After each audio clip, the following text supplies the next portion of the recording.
how you can fix this, please wait a few minutes before you try again error.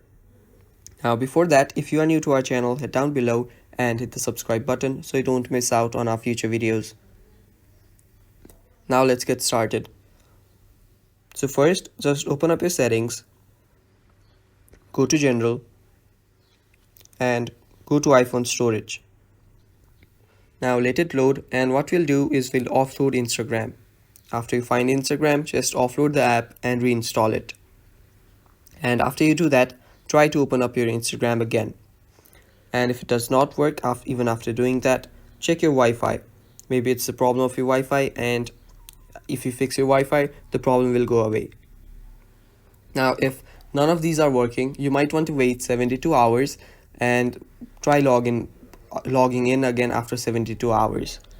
And if it still does not work, there might be a problem in the Instagram server. So go to your web browser and search for down detector. After you search for down detector, you'll see the Instagram option right there.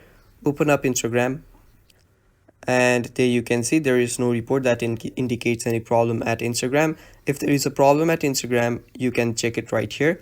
And after you do all that, your problem will get fixed. And that is how you do it, guys. Thank you for watching. Stay tuned for more, and don't forget to leave a like down below, and bye bye.